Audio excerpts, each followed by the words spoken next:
Good afternoon. My name is Jesse Gary, and I'm the President and CEO of Century Aluminum Company. President Biden's announcement today is critical to the success of my company and the strength of our economic and national security.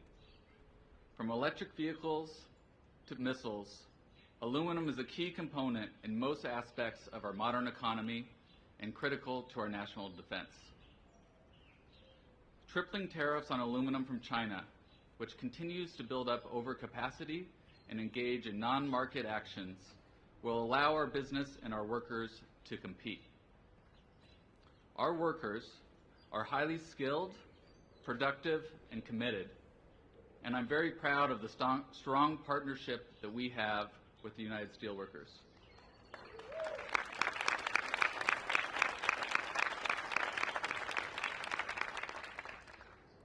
We all benefit from the President's actions today, coupled with his broader approach to revitalize American manufacturing, which has greatly benefited our operations in Kentucky and South Carolina. The tariffs on Chinese steel and aluminum also advance our efforts and President Biden's efforts to make cleaner metal. Not only are Chinese products subsidized and dumped onto world markets, but they emit far more CO2 per ton than we do here at home. With the support of a $500 million grant from the Biden administration, we are building not only the first new American smelter in 45 years, but a smelter that will be one of the greenest smelters in the world, powered by cutting-edge technology and renewable energy. For my company, our workers, and others across this country, unfair trade is something that is very real. Today's announcement creates the climate for business to succeed, investments to be made, jobs to be created, and good wages to be paid to our workers. Thank you, Mr. President, for your vision and the work of your administration.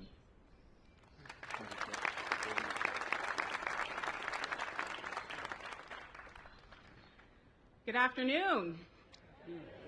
My name is Roxanne Brown, and I'm International Vice President at Large for the United Steelworkers Union. The Steelworkers is the largest industrial union in North America, so the work of President Biden and his administration is especially consequential. From mining to metals, from aluminum to zinc, from paper to fiber optics, international trade has an enormous impact on our members' jobs and their lives. Just about a month ago, we hosted President Biden at our headquarters in Pittsburgh, and there our union's international president, Dave McCall, spoke of the decades-long partnership we've had with President Biden, dating back to when he first ran for Senate. And all of that time, we've never questioned his commitment to working people. He is the most pro-worker, pro-union president we've ever had.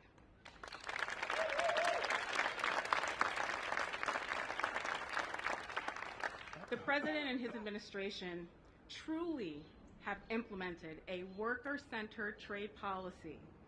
He's confronted unfair trade, not only using trade tools, but also investments to regain, reignite, and renew manufacturing capacity. These trade tools are vital in stopping unfair and anti-competitive actions of countries like China. But coupling them with investments, procurement policies, and other actions is key. And that's what President Biden has delivered. He has stood up for us. From the CHIPS Act to the Inflation Reduction Act, he's doing what no other president in my lifetime has done. President Biden's trade policy is about making sure that everyone can participate and everyone can win. It is truly my honor to introduce the President of the United States, Joe Biden.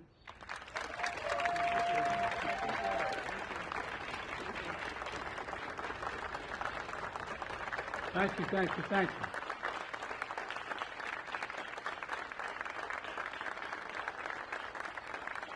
I assume you're standing in case you have to run when the rain starts. Please, have a seat.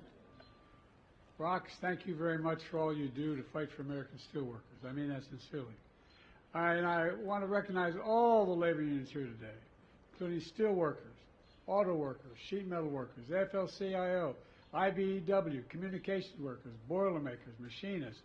I'm proud, as Rox said, to be labeled the most pro-union president in American history. You heard me say it before. Wall Street's important, a lot of good folks there, but they didn't build America.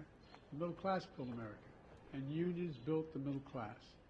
Folks, leaders from key American industries are here as well, including steel, aluminum, solar, semiconductors, automakers, and members of my cabinet are here as well. Janet Yellen, the front row is Murderer's Row here. Treasury Department, Julie Sue, of Labor, Catherine Tai, our nation's trade representative, and outstanding members of Congress as well. From Michigan, Debbie Stabenow is here. Debbie, welcome.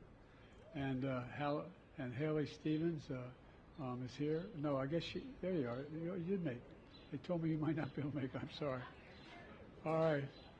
And Congresswoman Debbie Dingell. Again, you smile, Debbie. It's okay.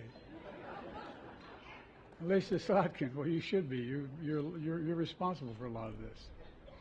Thank you for joining us as I announce a series of actions to make sure American workers and American business and corporations can compete and win in the industries of the future, because that's what this is about. The fact is, American workers can outwork and outcompete anyone as long as the competition is fair. But for too long, it hasn't been fair. For years, the Chinese government has poured state money into Chinese companies across a whole range of industries: steel and aluminum, semiconductors, electric vehicles, solar panels, the industries of the future, and even critical health equipment like gloves and masks. China heavily subsidized all these products, pushing Chinese companies to produce far more than the rest of the world can absorb, and then dumping the excess products onto the market at unfairly low prices, driving other manufacturers around the world out of business. You know, I won't go into it, but we were talking today about how many aluminum plants there used to be and how many there are now. The price is unfairly low because Chinese companies don't need to worry about a profit, because the Chinese government subsidizes them and subsidizes them heavily. And the Chinese relies on other anti-competitive tactics as well, like forcing American companies to transfer their technology in order to do business in China. I spent a lot of time with Xi Jinping. Early on, I told him, he said, "Why am I being unfair with China?" Not unfair. I said, "Look, we'll play by the same rules if you want. If you want to do business in China, you got to have a 51% Chinese owner. You got to provide access to all your intellectual property, etc. You want to do that in America? With silence. Sometimes they just outright steal through cyber espionage and other means. And it's been well documented and internationally recognized. And when you make tactics like these, you're not competing. It's not competition. It's cheating. And we've seen damage here in America. To name one example, back in 2000, when cheap steel from China began to flood the market, U.S. steel towns across Pennsylvania and Ohio were hit hard. And any of you from those areas know well. More than 1,800 iron workers and steel workers in Pennsylvania and Ohio lost their jobs. I'm not going to let that happen again. That's why today I'm announcing new tariffs in key sectors of the economy that are going to ensure that our workers are not held back by unfair trade practices. They include the thing I'm announcing today: 25% tariff on Chinese steel and aluminum products, and we'll counter China's overcapacity in these industries. And we're making major investments in clean American steel and aluminum. Clean American steel and aluminum. It's a big deal. Clean because of the way we manufacture it here. It emits half as much carbon as steel made in China. Last month, my administration announced the largest investment in clean manufacturing in all of history, up to $1.5 billion in 6 clean steel projects across America, creating and supporting thousands of union jobs. Next, a 100% tariff on electric vehicles made in China. People say, wow.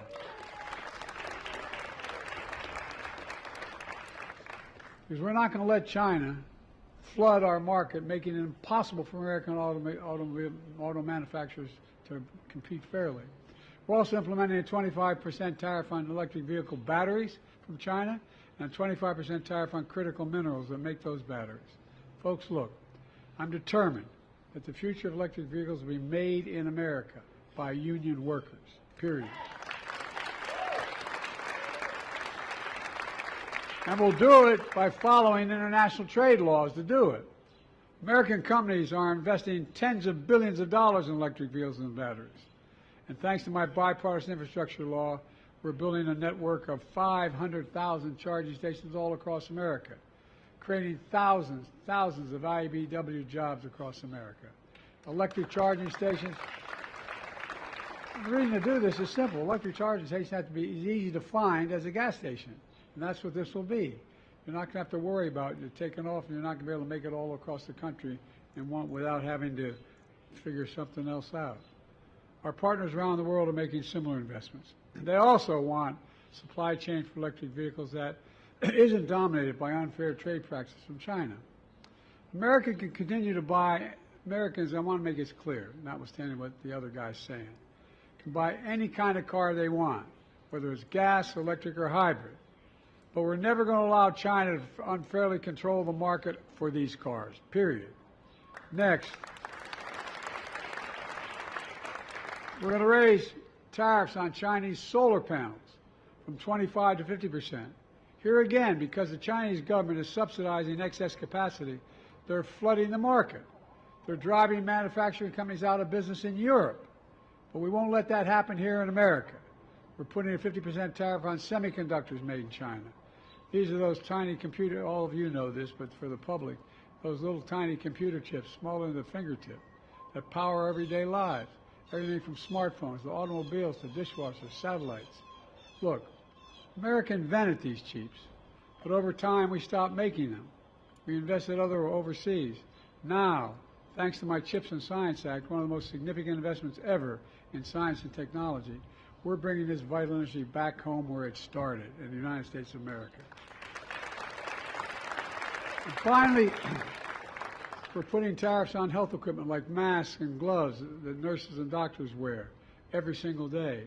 The pandemic taught us anything we need to have a secure supply of essential supplies here at home. Folks, these key sectors my administration is combining investments in America with tariffs that are strategic and targeted. It's a smart approach. Compare that to what the prior administration did. My predecessor promised to increase American exports and boost manufacturing, but he did neither. He failed. He signed a trade deal with China.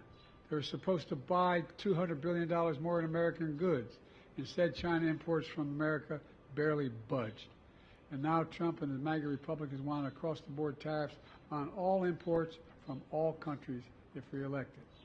Well, that would drive up costs for families on an average of $1,500 per year each year. It simply doesn't get it.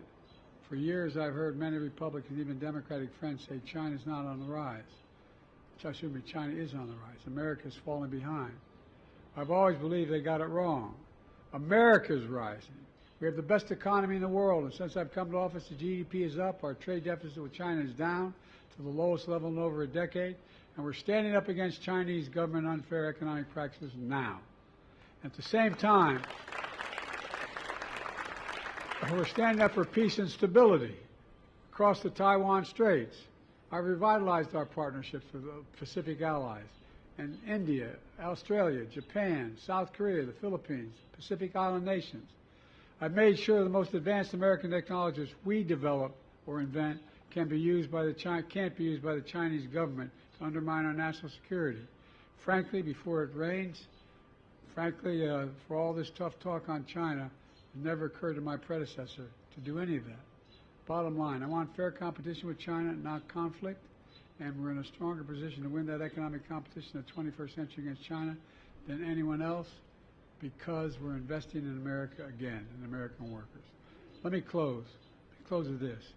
I come from Scranton, a town like a lot of working class, middle class neighborhoods all across America. Like Racine, Wisconsin, which I visited last week. Once a manufacturing boom town until trickle-down economics came along and the middle class in Racine got hollowed out. 6 years ago, my predecessor showed up carrying a golden shovel, promising, thanks to his new $10 billion manufacturing complex, would be built in Racine. He said it would be the eighth wonder of the world. Big promises that never came true. He used that golden shovel to dig a hole, and then he fell into it. Well, it's not on that's part of my Well, I'm delivering for Racine. Delivering. Thanks to the investment of my administration, Microsoft is investing billions to build a new data center in Racine, creating thousands of good-paying jobs. Because the view from Scranton and towns like it are a lot different than from Mar-a-Lago. It's a view where that money doesn't determine your worth. Everyone's entitled to be treated with dignity and respect, and everyone deserves a fair shot. We leave nobody behind. That's the America we're building together. That's why I've never been more optimistic about our future. And I'm really going fast because of the rain. That's why we have to remember who we are. We're the United States of America. And there's nothing beyond our capacity when we do it together. God bless you all, and better get out of the rain. Thank you very, very much.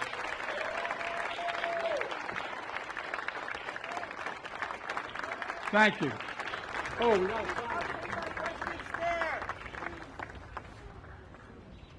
Mr. President, please sit. Please sit.